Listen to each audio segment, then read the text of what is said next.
Γεια χαρά, είμαι ο Θέμης από το Men of Style και σε αυτό το βίντεο θα μιλήσω για μια κατάσταση που αντιμετώπισα και εγώ με πολλή δυσκολία όταν ξεκίνησα αυτό το ταξίδι. Ποια είναι αυτή η κατάσταση? Η απόρριψη.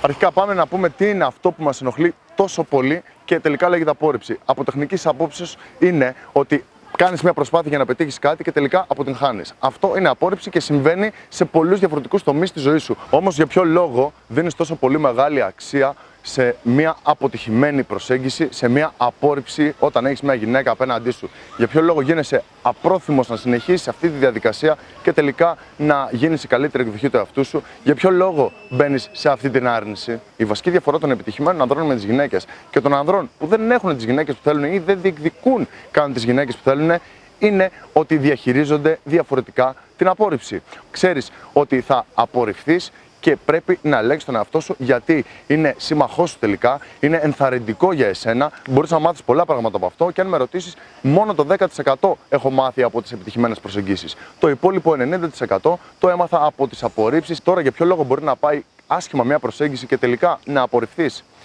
Υπάρχουν πολλοί λόγοι.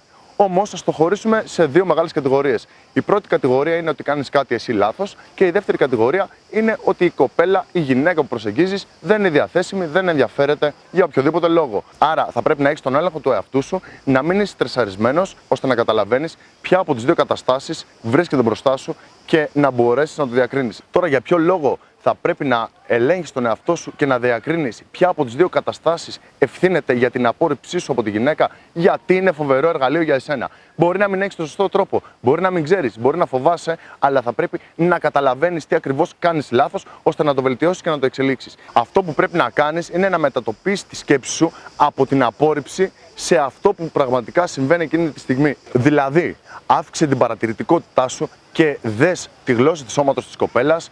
Τι λέει, πώς το λέει, και αυτό θα δημιουργήσει ένα μοτίβο που θα σε προειδεάζει για το αποτέλεσμα. Για παράδειγμα, αν πας και μιλήσεις σε μια κοπέλα που κοιτάζει συνέχεια το κινητό της, μάλλον δεν ενδιαφέρεται και τόσο πολύ.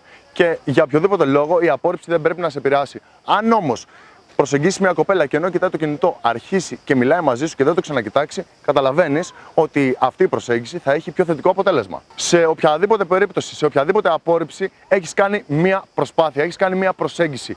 Και αυτό είναι πολύ σημαντικό, να επενέσεις τον εαυτό σου. Ό,τι και να γίνει με οποιαδήποτε προσέγγιση, δώσε ένα μπράβο στον εαυτό σου, γιατί καταλαβαίνω και ξέρω πόσο θάρρος χρειάζεται. Αυτό που πρέπει να κάνεις είναι να μην το βάλεις κάτω.